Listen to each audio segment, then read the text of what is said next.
आधी रात का समय हो चुका था। सुलेखा बिस्तर पर लेटी हुई केवल करवटें बदल रही थी।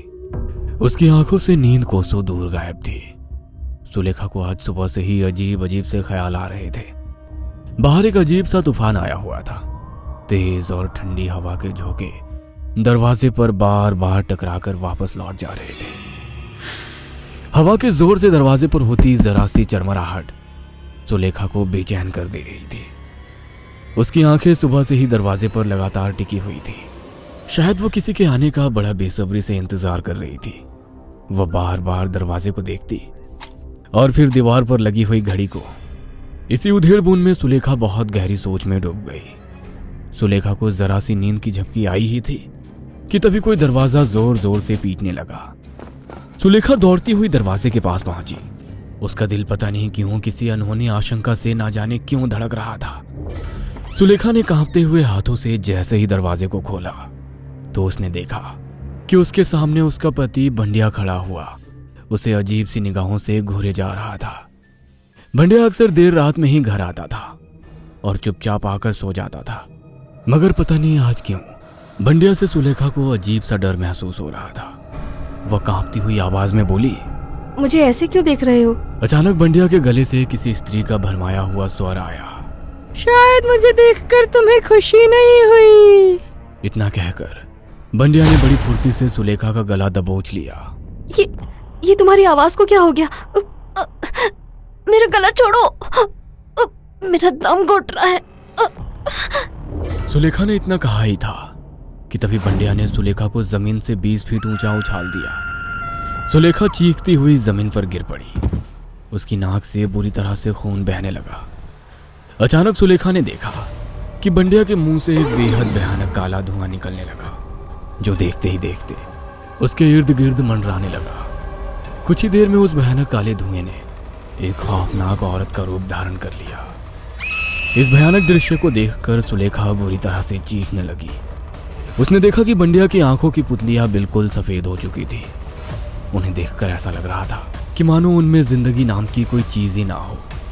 सुलेखा चीखती हुई बोली, ये सब क्या हो रहा है? सुलेखा की बात पर वह भयानक दिखने वाली औरत, जो कि शकुंतला देवी की आत्मा थी, आकाश की ओर देखकर बड़े भयानक अंदाज में हंसती हुई बोली,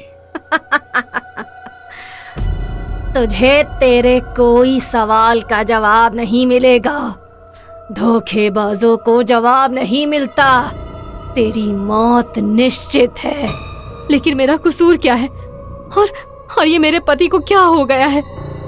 जब अपने पति के होते हुए अपने आशिक से इश्क लड़ा रही थी, तब ख्याल नहीं आया? उस भयानक औरत की बात सुनकर सुलेखा सवालिया अंदाज में डरी हुई उस भयानक औरत की ओर देखने लगी। सुलेखा को अपने चारों ओर मौत नजर आ रही थी, मगर अभी भी उसके अंदर उम्मीद की एक किरण बाकी थी, और वो उम्मीद की किरण थे ठाकुर सूर्य प्रताप। दरअसल सुलेखा एक पवित्र औरत थी। चंदू ने बांडिया से झूठ बोला था कि उसका अफेयर उसकी पत्नी के साथ चल रहा था। सच तो ये था कि चंदू एक बिगड़ैल किस्म का आदमी था, जो सुलेखा को गंदी नजरों से देखा करता था। उसने कई बार सुलेखा के साथ छेड़छाड़ करने की कोशिश भी की थी, मगर सुलेखा ने उसे हमेशा लताड़ दिया था। वो ये बात बांडिया को बताने ही वाली थी। चंदू बांडिया के मरने से पहले उसके दिल में उसकी पत्नी के लिए गलतफहमी पैदा करना चाहता था, मगर चंदू खुद नहीं जानता था कि मौत बांडिया की नहीं बल्कि उसके लिए तैयार खड़ी हुई थी। ठाकुर सूर्य प्रताप की हवेली सुलेखा के घर से चंद कदम की ही दूरी पर थी। केवल वही थे जो इस समय सुलेखा की मदद कर सकते थे। अपने सामने अपनी मौत को देखकर भी सुलेखा ने हिम्मत नहीं हारी।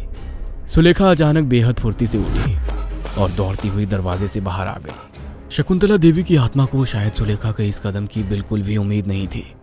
अचानक शकुंतला देवी की आत्मा फिर से एक काले धुएं में परिवर्तित हो गई और बांडिया के मुंह के अंदर से प्रवेश कर गई। आत्मा के शरीर में घुसते ही बांडिया की आंखें खून जैसी सुर्ख लाल हो गई। बांडिया किसी जानवर की तरह घूरता हुआ सुलेखा के कदमों के निशान के पीछे पीछे किसी भेड़िए की तरह दौड़ने लगा। कुछ ही मिनट में सुलेखा ठाकुर सूर्य प्रताप की हवेली के पास पहुंचकर गेट को बुरी तरह से खटखटाने लगी। कुछ ही सेकंड में गेट खुल गया। गेट ठाकुर सूर्य प्रताप के गेटमैन ने खोला था। क्या हुआ? मुझे इसी वक्त ठाकुर सूर्य प्रताप सिंह से मिलना है। माफ कीजिएगा, आप अभी उनसे नहीं मिल सकती। तभी गेटमैन के कानों में एक भारी स्वर टकराया। वह स्वर किसी और का नहीं बल्कि एक अघोरी का था, जो इस समय ठाकुर सूर्य प्रताप के घर पर ठहरा हुआ था। उसे अंदर आने दो और गेट को खुला रखो, और यहां से कुछ देर के लिए तुम चले जाओ, क्योंकि अब जो अंदर आने वाली है तुम उसका सामना नहीं कर सकते। कौन? काली शक्तियों की मालकिन शकुंतला देवी। इतना कहकर वह अघोरी सुलेखा को लेकर हवेली के अंदर चला गया। सुलेखा ने देखा कि कमरे में ठाकुर सूर्य प्रताप एक काले गोल घेरे के अंदर बैठा हुआ था। उसके आगे तंत्र मंत्र के सामान और कुछ मानव खोपड़ियां भी बिखरी हुई पड़ी थी। उस कमरे में एक अजीब सा अंधेरा फैला हुआ था और छत से सफेद प्रकाश की किरणें ठाकुर सूर्य प्रताप के चेहरे पर पड़ रही थी। ठाकुर सूर्य प्रताप की नजर जब सुलेखा पर पड़ी, वो अघोरी की ओर देखता हुआ बोला, ये कौन है बाबा? यह वही इंसान है जिसे शकुंतला देवी ढूंढते हुए यहाँ तक आएगी। अब यहाँ से जाने का समय आ गया है। लेकिन कहाँ बाबा? वहीं जहाँ से इस कहानी की शुरुआत हुई थी, काली घाटी के उस तालाब के पास। इतना कहकर वो अघोरी आंखें बंद करके तेज आवाज में मंत्र पढ़ने लगा। मंत्र पढ़ते पढ़ते अचानक अघोरी अजीब से अंदाज में बड़े भयानक तरह से नृत्य करने लगा।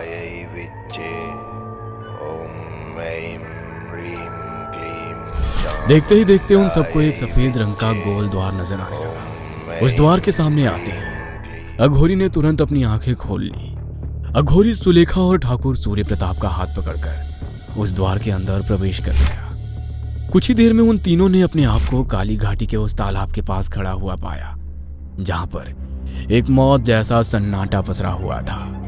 अघोरी एक कटार निकालकर ठाकुर सूर्य प्रताप को देते हुए बोला, याद रखना, अभी उसकी शक्तियां कमजोर है। वो तुम्हारे ऊपर इसके पति के शरीर पर कब्जा करके ही हमला करेगी। उसी वक्त इस कटार से उसके धड़ को अलग कर देना। इतना बोलकर अघोरी सुलेखा की ओर देखते हुए बोला, शकुंतला देवी की आत्मा तुम्हारे पति के शरीर में प्रवेश कर चुकी है। कुछ देर बाद वो यहाँ पर आती होगी। उधर बंडिया के शरीर के अंदर शकुंतला देवी की आत्मा ठाकुर सूर्य प्रताप की हवेली को खा जाने वाली आंखों से देख रही थी। वह किसी भेड़ियों की तरह हवेली के उस कक्ष में प्रवेश कर गई, जहां पर वो सफेद रंग का द्वार अभी भी बना हुआ था। शकुंतला देवी की आत्मा बंडिया के शरीर में चीखते हुए बोली, अच्छा तो ये बात है, तू कुछ भी कर ले देशमुख, आज तेरा अंत निश्चित है। इतना कहकर शकुंतला देवी की आत्मा बंडिया के शरीर के सहित उस सफेद द्वार के अंदर प्रवेश कर गई। अगले ही पल उसने स्वयं को काली घाटी के तालाब के पास पाया। बंडिया के मुंह से काला धुआं निकला और उस धुएं ने देखते ही देखते शकुंतला देवी का भयानक रूप धारण कर लिया और उस अघोरी को खा जाने वाली नजरों से देखती हुई बोली, तू अभी तक जीवित कैसे है? अघोरी वर्षों तक जीवित रहते हैं, काली शक्तियों की मालकिन शकुंतला देवी। मुझे पता था कि जिस दिन तेरी आत्मा आजाद होगी उस दिन तू देशमुख को पागलों की तरह ढूंढेगी। मुझे पता था कि देशमुख का पूर्ण जन्म ठाकुर सूर्य प्रताप है और तू इसके पीछे पीछे यहाँ तक आएगी। इसलिए मैंने ठाकुर को उसके पूर्ण जन्म की सारी बातें याद दिला दी। मैं देशमुख को ऐसी मौत मारूंगी कि यह अपने अगले पुनर्जन्म के नाम से भी कांप उठेगा। इतना कहकर शकुंतला देवी बड़ी फुर्ती से काले धुएं में परिवर्तित होकर बांडिया के मुंह के अंदर घुस गई। बांडिया की आंखें फिर से खून जैसी लाल हो गई। उसके हाथ के नाखून किसी भेड़िए के पंजे में परिवर्तित हो गए। वो भेड़िए की भांति दौड़ता हुआ ठाकुर सूर्य प्रताप की ओर झपटा कि तभी ठाकुर सूर्य प्रताप ने अपने हाथ में पकड़ी उस कटार से बेहद फुर्ती से बांडिया का सर उसके धड़ से अलग कर दिया। एक दर्दनाक चीख सन्नाटे को चीर गई।